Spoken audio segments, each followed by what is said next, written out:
기본적으로 기후는 자연에 영향을 준다. 기후 또한 자연이지만 지상에만 국한된 것이 아니라 인력과 태양광 등 우주에서까지 영향을 주는 게 대부분이다. 이런 쓸데없는 어려운 생각을 하며 성철은 자신이 처한 상황을 되짚어보았다.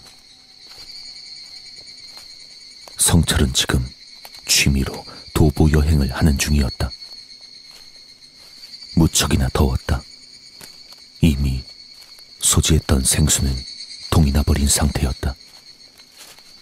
단지 물 때문에 자신의 가방이 무거워질 것이 귀찮아서 적게 담아온 것이 실수였다.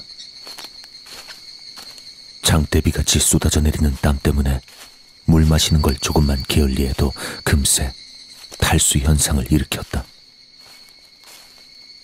살기 위해 물을 마신다. 하지만 곧 보충된 수분은 다시 빠져나가 버린다. 여름이 점점 더워진다 싶었지만 올해는 악명이 자자한 동경의 여름 마냥 살인적이었다. 더군다나 인적이 없는 길인지라 흔한 편의점 하나는 고사하고 민가조차도 없다. 그나마 싸운 김밥과 김치 덕에 염분 부족은 면했지만 음식이란 것이 먹으면 먹을수록 물도 같이 원하게 되는 탓에 먹는 일조차도 곤욕이었다. 목이 너무 아프다. 수분이 있는 대로 빠져나가서 목이 아예 말라버린 탓이다. 자꾸만 헛기침이 나왔고 입술은 파르르 떨려댔다. 다린 제대로 들지도 못해 땅에 질질 끌며 휘적휘적 걸어가고 있었다.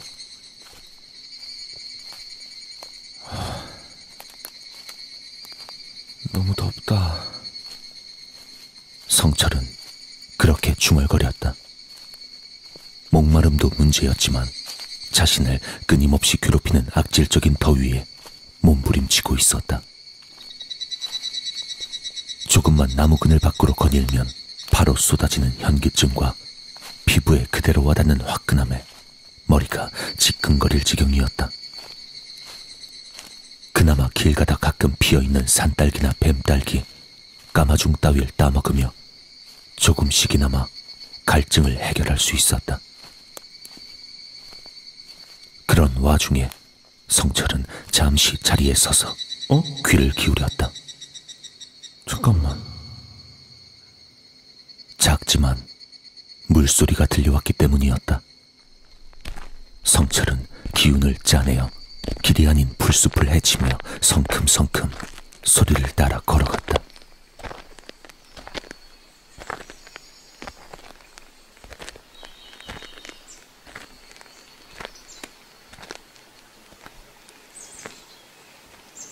그리고 그곳엔 정말 가늘게 흐르지만 맑은 약수가 흐르고 있었다. 산을 타고 내려오는 약수가 내는 낙수 소리가 없었다면 이 잔잔하고 적게 흐르는 약수를 찾아낼 수 없었을 것이다. 성철은 주위를 둘러보고 마셔도 되는 깨끗한 물인지 판별한 다음 고개를 쳐박고 물을 마시기에 이르렀다.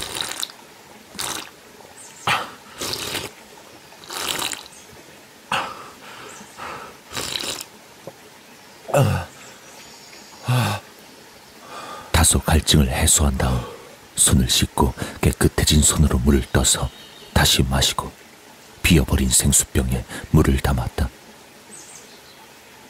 물을 마신 김에 잠시 쉬어가기로 하며 습기를 머금은 돌무더기에 몸을 뉘었다.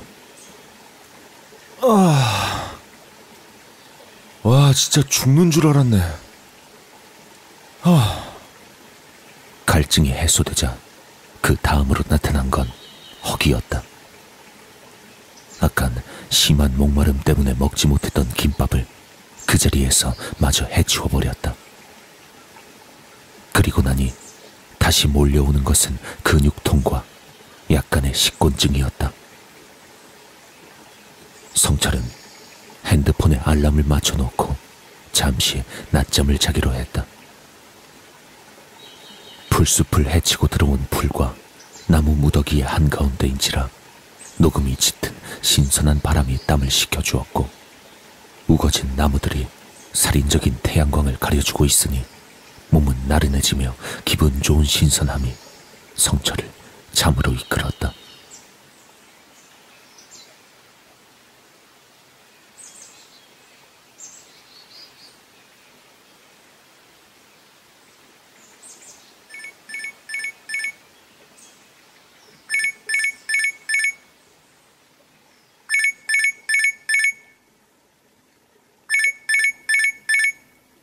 그렇게 얼마간 꿀같이 달콤한 잠에 빠져있던 성철은 알람 소리를 듣고 잠에서 깨어났다.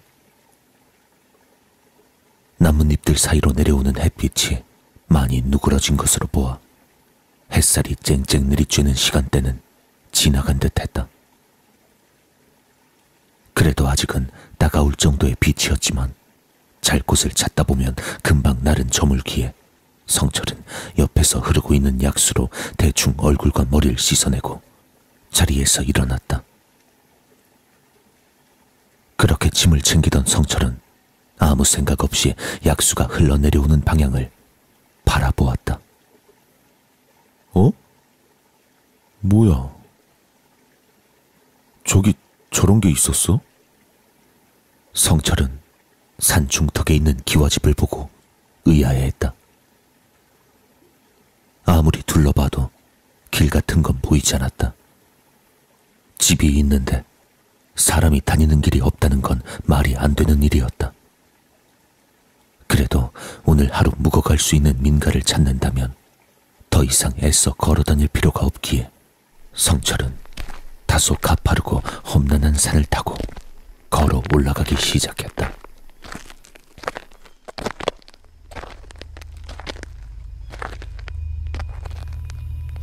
기와집은 의외로 가까운 곳에 있었다. 어째서 성철이 샘물 바로 위에 있던 집을 보지 못했나 하는 의문이 자리 잡았지만 갈증 때문에 정신이 없었던 탓이라 가볍게 넘기고 기와집에 문을 두드렸다. 기와집의 외관은 그렇게 낡지 않았다.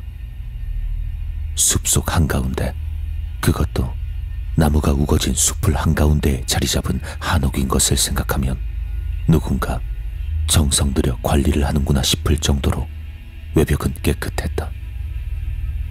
문을 두드렸지만 안에서 소리가 나진 않았다. 성철은 재차 문을 두드리며 소리를 높였다. 계십니까? 안에 아무도 안 계세요? 실례합니다. 잠시 침묵하며 안에서 들려오는 소리에 귀를 기울였다. 하지만 역시나 아무 소리도 들리지 않았다. 그러다 문득 벽 너머를 보니 다소 낡은 기와가 여기저기 금이 간 것이 눈에 띄었고, 그 너머엔 빈약하게 휘어서 솟아오른 대나무들이 눈에 들어왔다. 집 안에서 대나무를 기른다는 이야긴 들어본 일이 없었다. 성철이 알고 있던 가벼운 지식으론 대나무는 음기가 강하고 기의 흐름을 끊는다 하여 집안에선 기르지 못하게 하는 나무라고 알고 있었다. 의아한 생각을 가질 무렵 끼익하는 낡은 경첩의 비명소리와 함께 성철이 두들긴 문이 조금 움직이며 손님을 맞이했다. 그 소리에 깜짝 놀란 성철이 문을 돌아보니 사람은 보이지 않고 문만 덩그러니 열려 있었다. 원래부터 열려있던 건가 싶어 성철은 조심스레 집 안으로 발걸음을 떼며 말했다. 저 일단 실례 좀 하겠습니다. 들어갈게요. 집안엔 아무도 없는 것 같아 들을 사람도 없을 것이란 생각이 지배적이었지만 성철은 예의상 운을 뗀다. 내부의 모습은 한눈에 집의 내부가 훤히 보이는 여느 집들과는 달리 양옆엔 대나무가 서 있고 눈앞엔 한옥 건물의 붉은 외관의 일부만 눈에 들어올 뿐 전체적인 모습은 볼 수 없었다. 다른 곳을 보기 위해선 건물을 빙 돌아서 양옆으로 나 있는 길을 통해 이동해야 할 듯 보였는데 집은 다소 그늘이 짙고 따가운 햇살이 느껴지지 않을 만큼 서늘한 느낌을 주었다. 성철은 바로 건물 안으로 들어가기보다 외관을 조금 더 살피길 택했다. 건물 옆에 나 있는 좁은 길을 따라 빙 돌아서 건물 뒤로 걸어간 성철은 뒷마당에 사당 비슷한 건물이 두 채가 더 있는 것을 보았다. 그리고 사당 뒤편엔 어둡고 습한 기운이 무럭무럭 몰려오는 우거지고 어두운 숲이 자리 잡고 있었다. 그리고 두 채의 사당 뒤편에도 역시나 대나무들이 자리하고 있었다. 성철은 더 볼 것 없겠다 싶어 다시 정문으로 돌아가 건물 입구의 문을 두드렸다. 하지만 역시나 이번에도 대답은 없었다.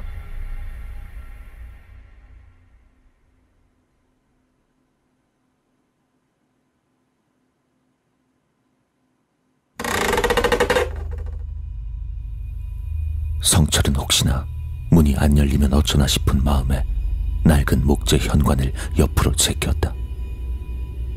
문은 너무나 쉽게 그리고 낡은 경첩에 소름 끼친 소리를 내며 열렸고 건물의 내부를 보여주었다. 먼지가 그득히 쌓인 목재 바닥이 드러나며 창을 통해 내리쬐는 햇살이 전혀 따뜻한 느낌을 주지 못할 정도로 어두운 내부가 드러났다. 귀퀴한 먼지내와 곰팡내가 코를 저릿하게 자극하고 그와 동시에 건물의 외부와는 이질적인 그 분위기에 성철은 그냥 이곳을 나가서 다른 인가를 찾을까 진중하게 고민해야 했다. 솔직히 말하면 무서웠다. 건물 내부를 보자 왜 아무도 성철의 부름에 대답을 하지 않았나를 깨닫게 되었던 것이다. 이곳은 원래부터 버려진 집인 탓이다.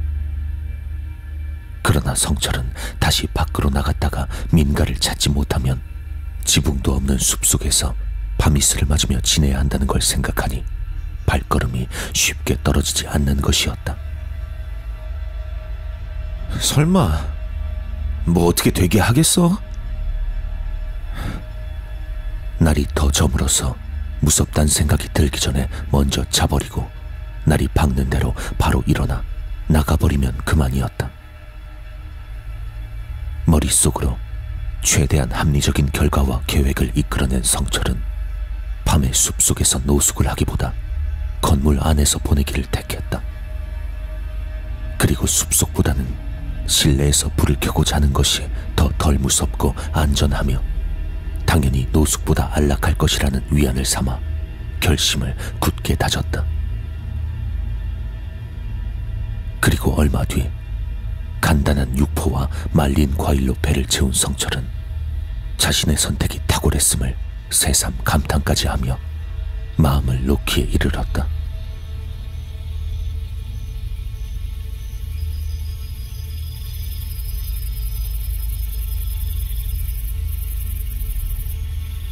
날은 너무나 빨리 저물었다.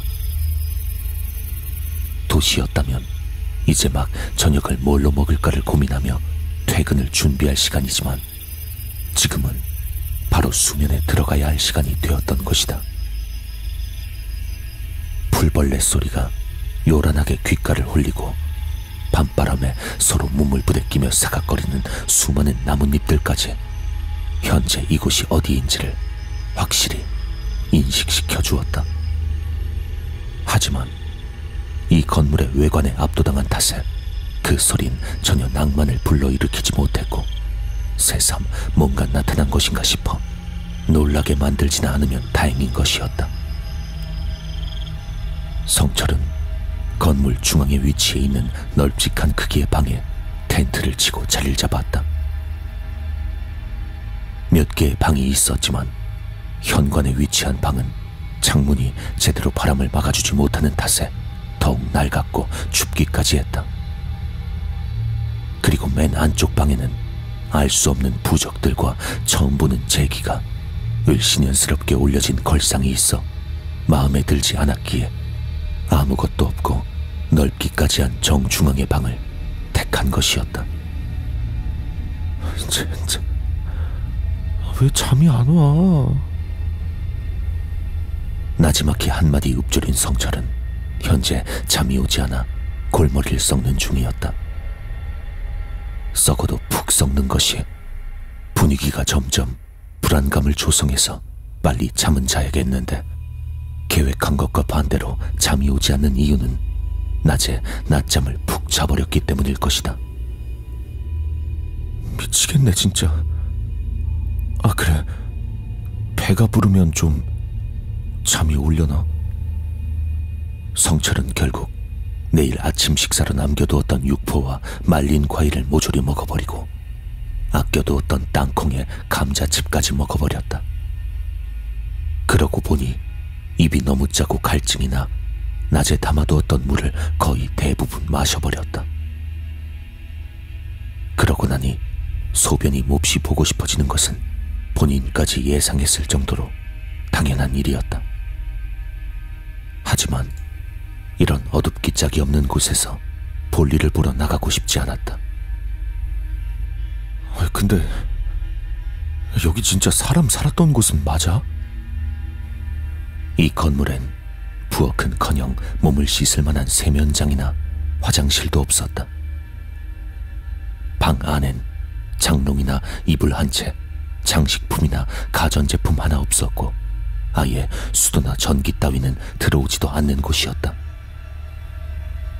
화장실이 따로 있나 싶어 아직 날이 밝았을 때 찾아봤지만 이 집안 어느 곳에서도 화장실 따윈 존재하지 않았다. 결국 볼일을 보기 위해선 알아서 해야 했다.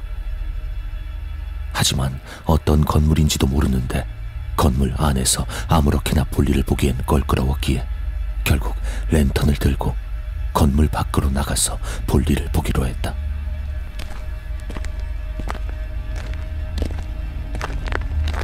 전우의 시체를 넘고 넘어 앞으로 낙동강아 잘 씨발. 두려움을 떨치기 위해 군가 중에 그나마 부르기 좋아했던 부분을 불러보았다. 그래, 나 군대도 갔다 왔어. 올 거면 와봐. 이렇게 생각하며 건물 밖으로 나간 성철은 나가기가 무섭게 그냥 현관 바로 옆 벽에다 볼일을 봐버렸다. 그리고 바지 지퍼를 올리던 참이었다.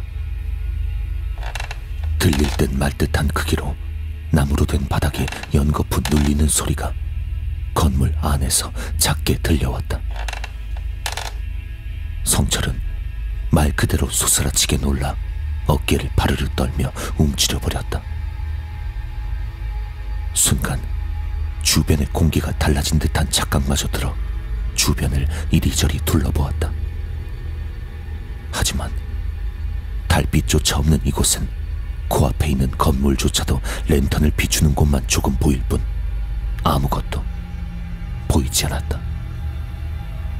성당에 다니면서 가끔 듣는 말이 빛은 어둠을 가른다라는 말이었는데 그건 틀린 말이었다. 어둠이 주변을 삼킬 때면 빛은 그저 반짝이는 모래 알갱이 따위 정도에 불과한 것이었다. 한밤중에 숲속을 걸어보지 않은 것은 아니었지만 이곳은 정말 그 어둠이 심연이란 단어를 쓰면 좋을 정도로 짙고 무거웠다. 성철은 혹시라도 소리가 날까 싶어 숨까지 참아가며 마른 침을 삼켰다. 건물이 낡아서 소리가 난 거겠지? 아니면 그래, 쥐 같은 게 지나간 걸 수도 있잖아. 어쩌면 내가 뒀던 물건이 쓰러져서 소리가 났는지도 모르고. 아니, 그냥 내가 잘못 들었나? 오만 가지 생각을 다하며 합리적인 답을 찾으려 애썼다. 그리고 마지막으로 건물 안으로 다시 들어갈 것인지, 아니면 가지고 온 랜턴과 스마트폰 2개만 덜렁 들고 이곳에서 달아날 것인지를 정말 진지하게 고민했다. 성철은 결국 건물 안으로 들어서는 것을 택했다. 용기를 내어 문을 조심스레 열고 실내에 다시 들어섰다. 하지만 그 자리에서 발을 뗄 수가 없었다. 건물을 나설 때 분명 성철은 방 안으로 쉽게 들어갈 수 있게끔 캠핑용 랜턴을 방 안에 켜두었었다. 그런데 지금 건물의 내부는 성철이 들고 있는 랜턴 외에는 아무런 빛이 없었다. 성철은 황급히 랜턴을 바닥으로 향했다. 혹시 누군가 들어와서 방 안에 랜턴을 끈 것이라면 먼저 들켜서 좋을 것이 전혀 없는 것이다. 상대가 어떤 사람인지 전혀 모를 일인 까닭에 상대가 누구인지를 파악하는 것이 먼저이고, 그렇다면 자신이 들고 있는 불빛이 상대의 눈에 띄지 않는 것이 좋기 때문이다. 사실 의심이 되는 구석이 약간 있긴 했다. 이 커다란 건물 뒤편의 작은 건물 2채는 끝내 안에 뭐가 있는지 들어가 보지 않았기 때문에 그곳에 사람이 있었을 수도 있었다. 혹은 밤에만 쓰이는 특이한 건물이라 사람이 밤에 찾아왔을 수도 있었다. 하지만 의아함 뒤에 다시 소름 끼치는 사실이 떠올랐다. 이 건물엔 뒷문 따위가 전혀 없었고, 창문도 현관 옆에 난 창문들 외엔 환풍구 따위조차도 없었다. 그런데 낮에 확인할 때에 건물 내부엔 아무도 없었고, 자신이 볼일을 보러 나왔을 때에는 현관 옆에서 떠나지 않았기에 그동안 누가 들어왔다는 가설도 앞뒤가 맞지 않는 것이었다. 그 사실이 머리를 스쳐가자 소름이 끼치고 오금이 저려 다리가 바들바들 떨릴 지경이었다. 지금이라도 도망가고 싶은 생각이 간절했지만 성철은 텐트가 있는 방을 향해 발걸음을 계속해서 옮겨갔다. 마침내 텐트가 있는 방에 도착했을 때 성철은 방문의 틈새로 고개를 조금 내밀어 안쪽을 바라보았다. 그리고 눈물이 뚝뚝 떨어질 정도로 놀라고 말았다. 방 안에는 사람의 형상을 한 무언가가 바닥에 납작 엎드려 이리저리 방 안을 기어다니고 있었다. 성철이 먹고 정리하지 않은 감자칩 봉지나 육포를 담아두었던 비닐봉투 따위의 냄새를 맡고 있는 것 같았다. 옷은 오색의 화려한 한복을 빼입었고 머린 온통 산발을 하고 있었기에 얼굴은 잘 보이지 않았다. 그렇지 않아도 끔찍한 모습이었지만 더욱 성철이 기겁을 하게 만든 것은 그 움직임이었다. 마치 갯벌의 개나 수풀의 거미 마냥 사지를 길게 늘어뜨리고 기어다니는 꼴이 전혀 사람 같지 않았다. 그 순간 그것이 성철을 바라보았다.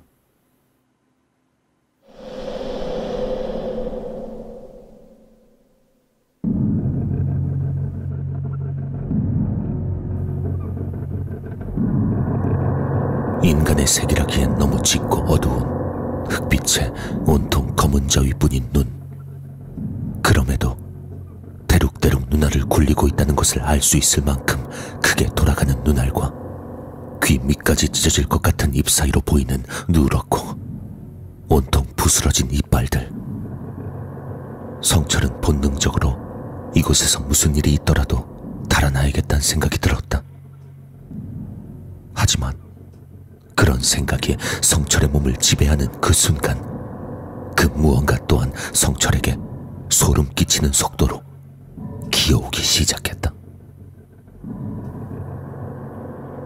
처음엔 오금이 저리고 다리에 힘이 풀린 까닭에 제대로 걷지도 못하고 비틀거리며 도망치다가 그 무언가가 문을 힘껏 열어 제끼는 소리가 나자 정신을 차리고 맹렬한 속도로 도주하기 시작했다.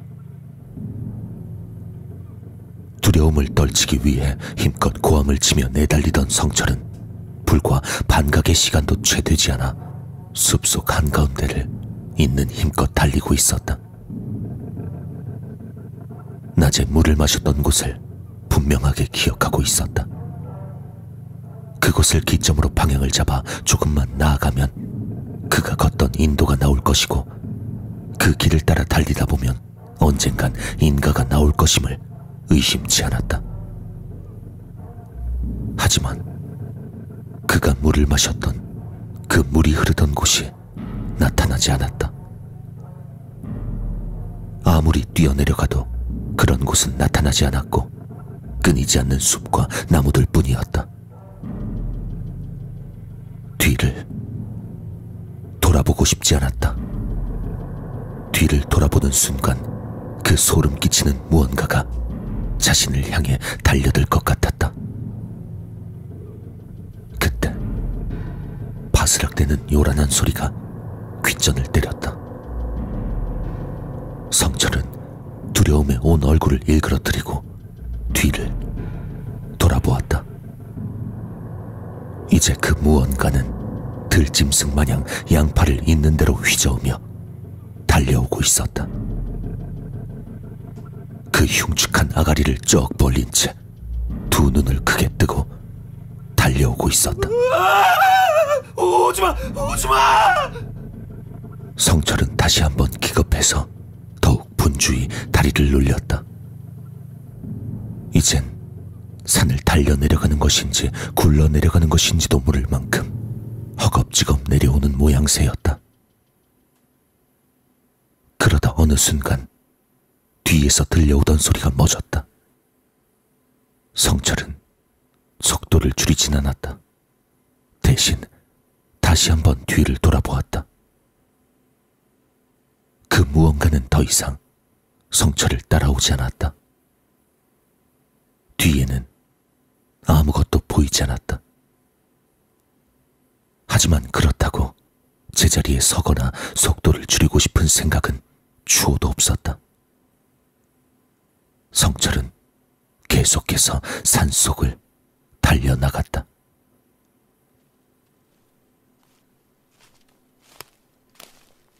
그리고 얼마 지나지 않아 사람들이 오가는 길가를 찾았다. 동이 터오는 아침까지 길을 걸었고, 그 길은 숲길에서 인도로, 인도에서 차도로 바뀌어 버스 정류장이 있는 시내까지 찾게 되었다.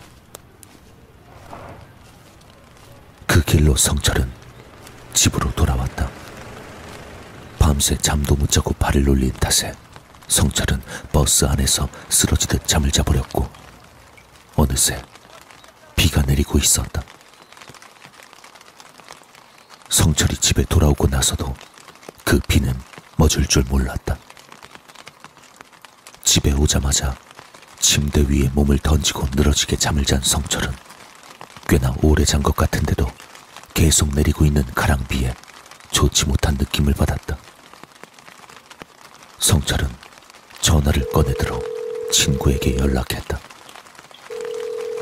꽤나 긴 시간의 통화 연결음이 울렸는데도 친구는 전화를 받지 않았다. 성철은 점점 좋지 않은 느낌을 받았다. 그래서 이번엔 부모님에게 전화를 드리기로 했다.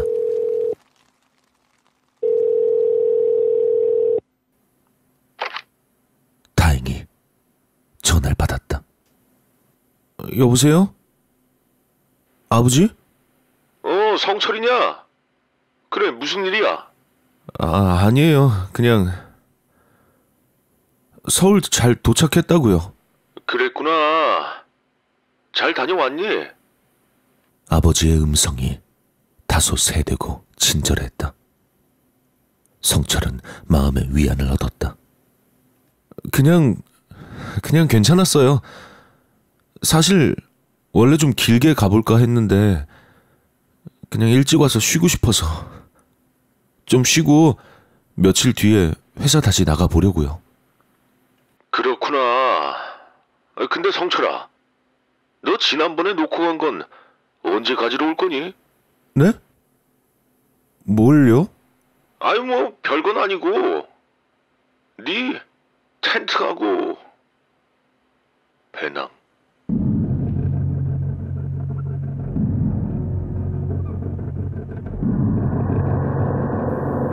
성철은 숨이 턱 막히는 것 같은 느낌을 받았다. 무섭고 소름 돋는 느낌에 자신이 어디다 전화를 걸었는지 다시 확인했다. 아버지의 전화가 확실했다.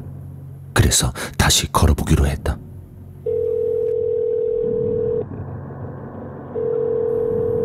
받지 않았다.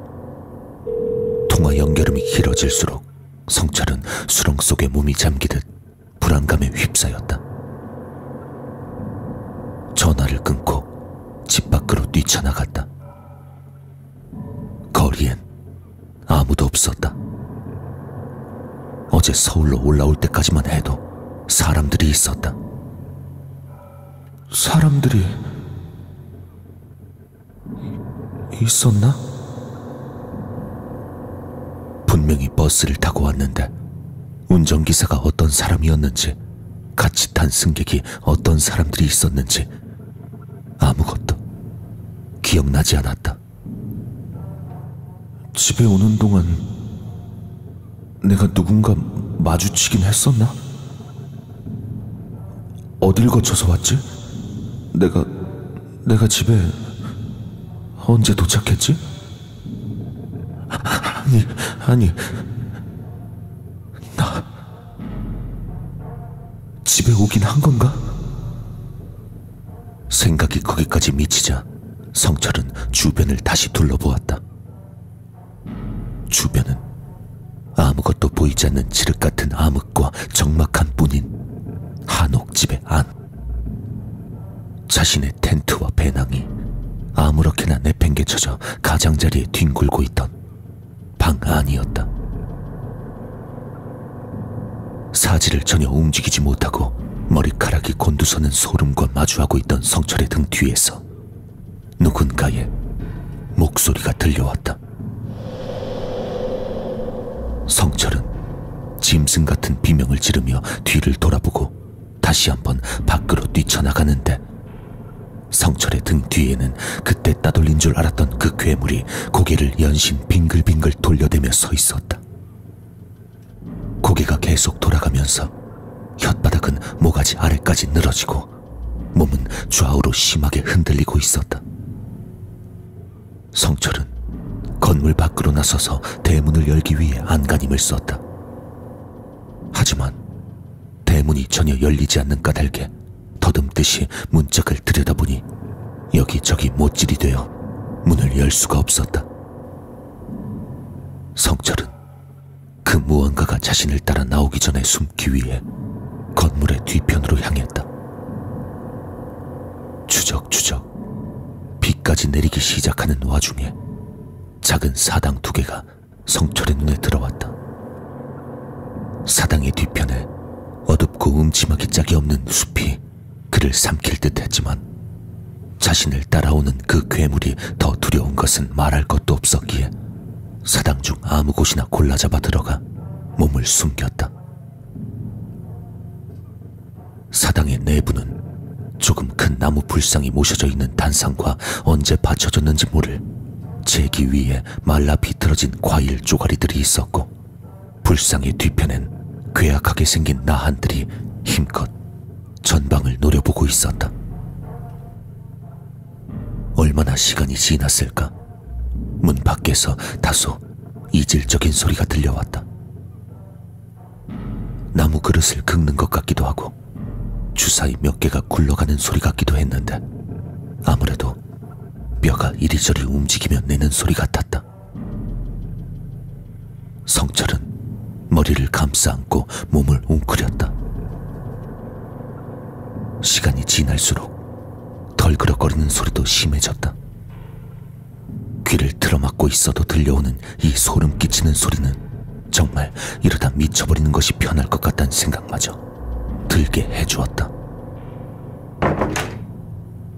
성철이 숨어있는 사당의 문이 한 차례 흔들렸다. 그리곤 목매달린 사람이 내는 것 같은 불쾌하고 소름 끼치는 소리가 계속해서 들려왔다.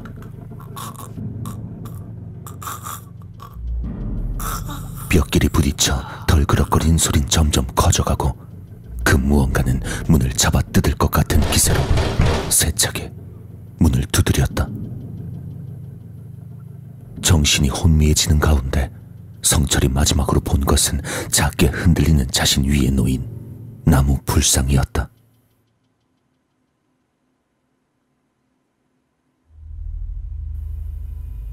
정신을 잃은 성철이 깨어난 것은 꽤나 시간이 지난 뒤였다.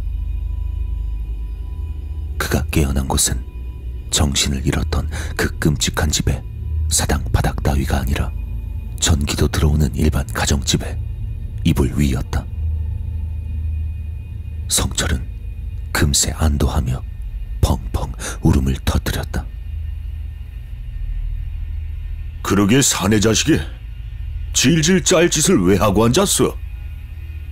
웬 노인이 성철을 꾸짖으며 방에 들어섰다.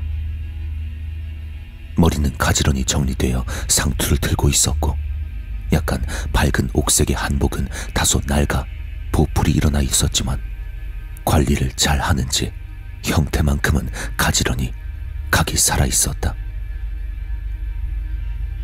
묘한 인상을 주는 그 노인은 성철의 앞에 간단히 차려진 밥상을 놓아주었다. 그거 다 먹으면 정리하지 말고 그냥 바로 옆방으로 들어와. 노인은 그 말과 동시에 방을 나갔다. 성철은 갑작스레 나타난 노인에 깜짝 놀랐지만 이내 일반적인 사람이란 것을 깨닫고 안심할 수 있었다. 달콤한 휴식 뒤에 주어진 꿀맛 같은 식사라 더 즐기고 싶었지만 그런 일을 겪고 나니 사람 옆에 머무는 것이 더 안심이 되기에 성철은 급히 식사를 해결하고 옆방으로 나섰다. 그 방엔 인자한 보살들과 무시무시한 나한들이 한데 그려진 벽화 앞에 금색의 큰 불상이 자리하고 있었고 그 앞엔 노인이 앉아 있었다. 노인은 성철이 앉기도 전에 대뜸 물어왔다. 네가 거기서 본 게 무당 옷을 입고 있더냐? 예?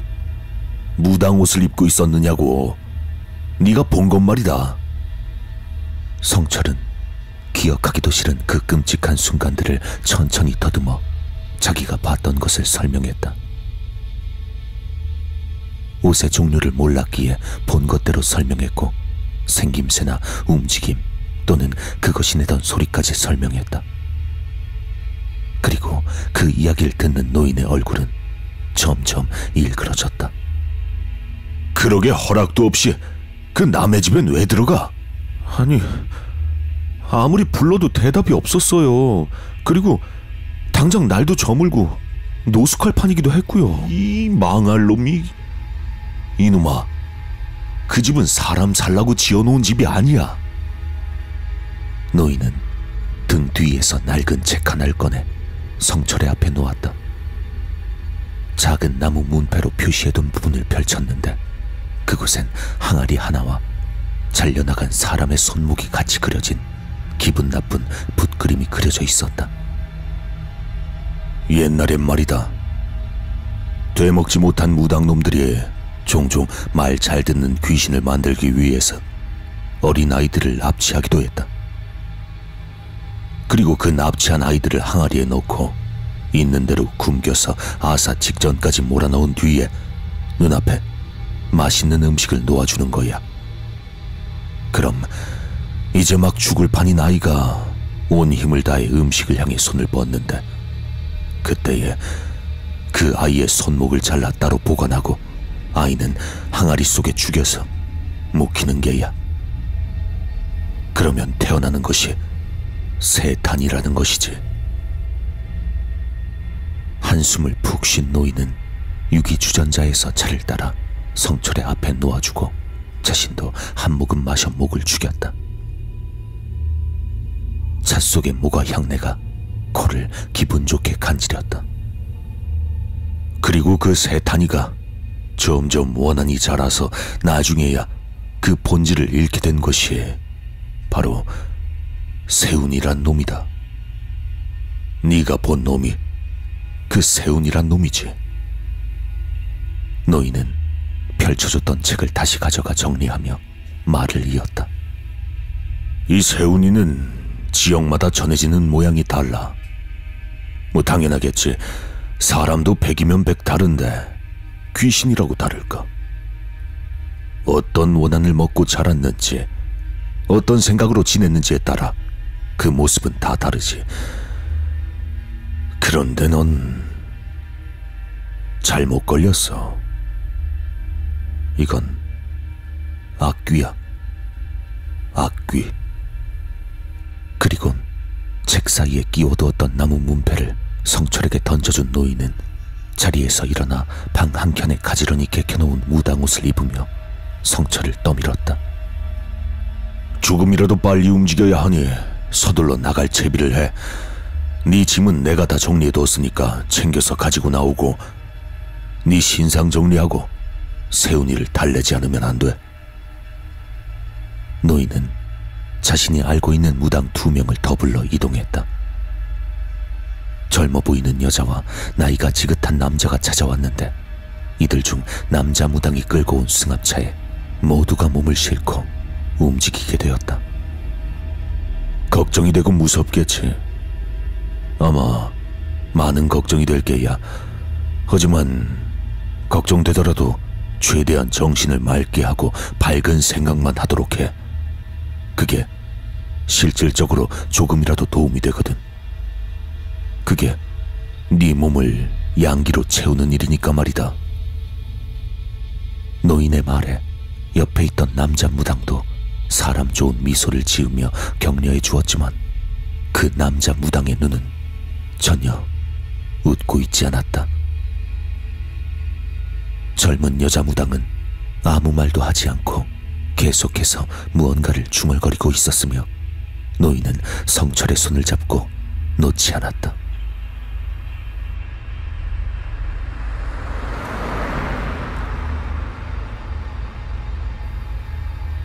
이윽고 승합차는 성철에게 낯이 익은 숲길에서 정차했고 조금 산길을 걸어 올라가다 보니 보기만 해도 소름 끼치는 한옥이 모습을 드러냈다. 산길을 올라가는 동안 전에 보았던 약수 따위는 전혀 보이지 않았다.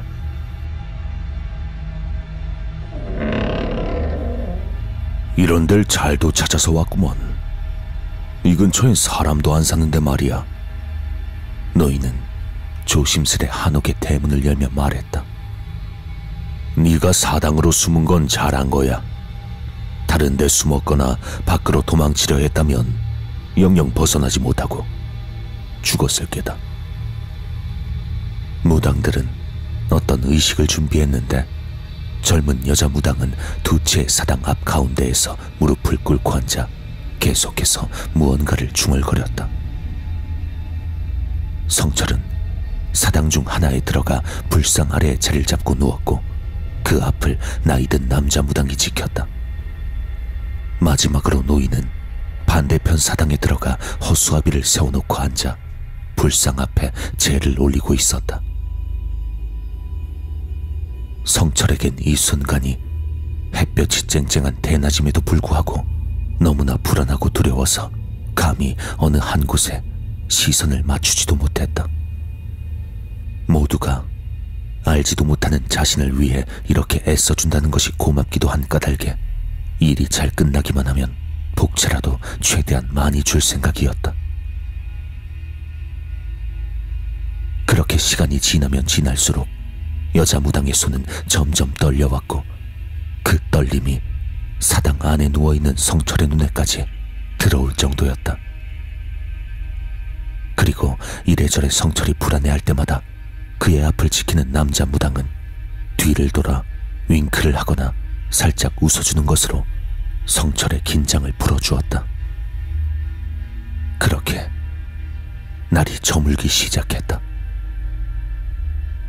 성철이 머물고 있는 사당과 노인이 자리한 사당의 문은 닫혔고 밖에선 알 수 없는 경을 외우는 여자 무당의 소리만 들려왔다. 그리고 머지않아 비가 내리기 시작했다.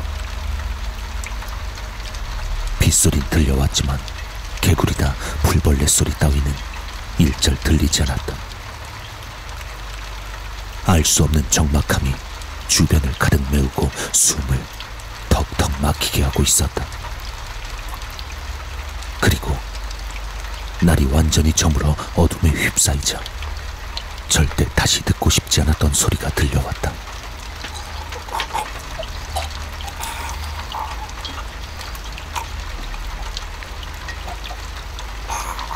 계속해서 경을 외우던 여자 무당의 목소리가 한껏 떨려오기 시작한 것이 그때부터였다. 얼마 가지 않아 문을 여는 소리가 들렸고 경을 외는 소리가 문을 닫는 소리와 함께 작아진 것으로 보아 노인이 있는 사당에 여자 무당도 함께 들어간 것 같았다. 그리고 그 소름 끼치는 소리는 전날과는 궤를 달리했다. 발작적인 그 괴물의 비명과 더불어 빗소리 또한 점점 요란해져 갔다. 절대로 소리를 내면 안 된단 말에 성철은 입을 틀어막고 있는 대로 새어나오는 비명을 삼키고 버텼다. 눈물이 마구 쏟아져 끄끄하는 소리가 숨에 섞여 나올 것 같을 때에는 아예 숨을 참아야 했다. 이를 악물고 참으려고 애썼지만 저 무섭고 혐오스러운 괴물이 자기 자신을 찾는다는 두려움에 몸은 사시나무가 떨리듯 떨려왔다. 남자 무당도 긴장이 되지 않는 것은 아니었는지 연신 고개를 들었다 숙였다 하는 모양새가 꼭 좌불안석이라는 것을 보여주는 듯했다. 그리고 이내 모든 소리가 멎었다. 뭐지? 갔나? 성철은 잠시 희망을 손에 쥐어부었다. 놓고 싶지 않았다. 이대로 괴물이 자신을 포기했으면 했다.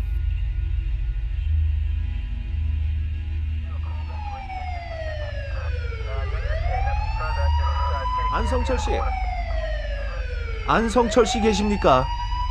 신고받고 왔습니다. 안성철 씨.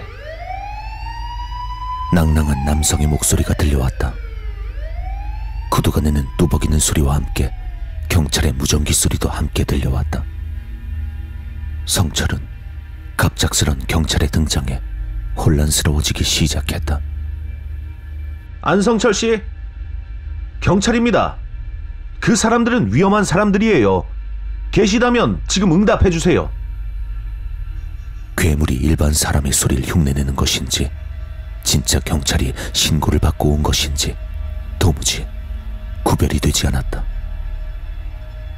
무전기 소리와 구두 소리, 그리고 간간히 들려오는 다른 경찰들의 목소리까지 멀리서 들려오는 까닭에 정말 경찰 병력들이 이 집에 수색을 온 것인가 하는 생각이 들었다. 만약 저 말이 사실이라면 성철과 같이 있는 이 사람들은 무엇이란 말인가? 하지만 이내 목소리가 잦아들었다. 적막함이 주변을 다시 메우기 시작했다. 진짜 경찰이었다면 대체 누구의 신고를 받고 왔단 말인가? 경찰일 수가 없는 일을 터였다. 하지만 짙은 공포가 판단력마저 흐리게 만드는 중이었다. 그러다 이 미쳐버릴 것 같은 정막을 깬 것은 노인의 음성이었다. 소리를 듣자 하니 노인이 문을 열어 제끼고 호통을 치는 모양이었다. 노파의 일갈과 함께 주변은 씻은 듯이 조용해졌다.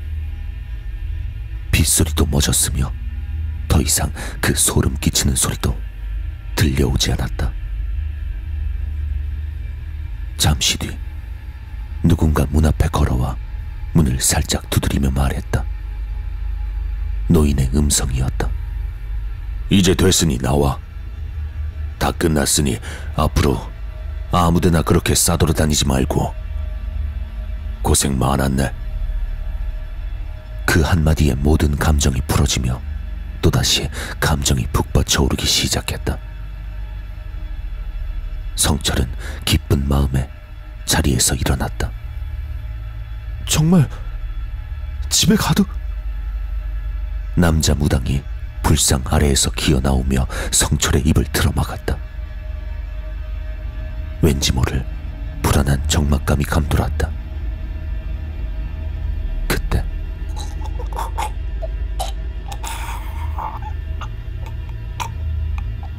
난 속은 것이었다.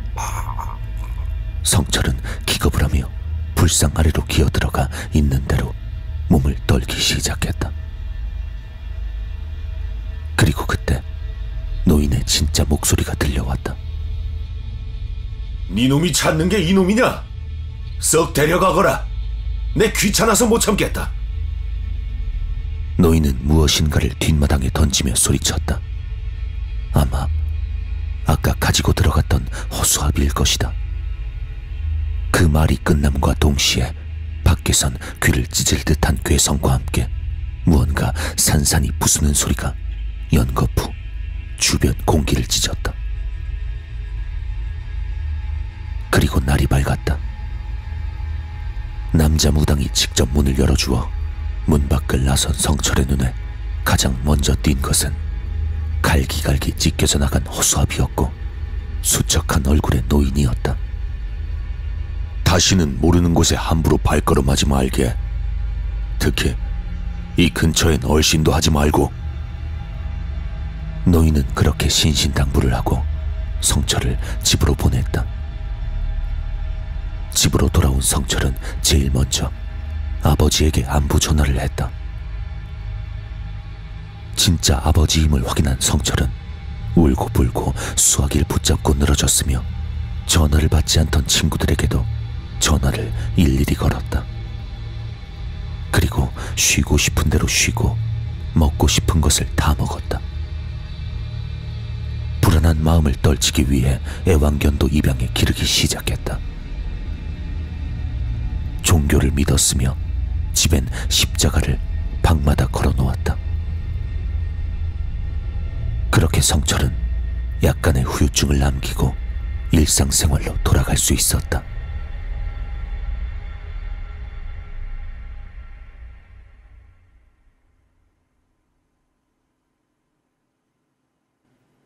그리고 몇 개월이 지났다. 한창 회사에서 문서 작업 중이던 성철의 스마트폰이 빛을 내며 전화가 온 것을 알렸다. 여보세요? 야 이놈아! 정신 차리고 당장 거기서 빠져나와. 네? 우리가 지금 데리러 갈 테니까 거기서 무조건 빠져나와. 안 그럼 너 죽어. 성철은 주변을 둘러보았다. 한 치 앞도 보이지 않는 방 안에는 온갖 부적들이 붙어 있었으며 낡은 제기들이 올려진 상이 하나 있었다. 그리고 그 앞엔 자기 머리보다도 더 크게 입을 쩍 벌리고 서서 3척은 넘을 것 같은 긴 팔을 앞으로 뻗어오고 있는 무당옷을 입은 무언가가 하나. 찢어질 것 같이 크게 치켰던 검은 눈알엔 울부짖고 있는 성철의 모습이 비치고 있었다.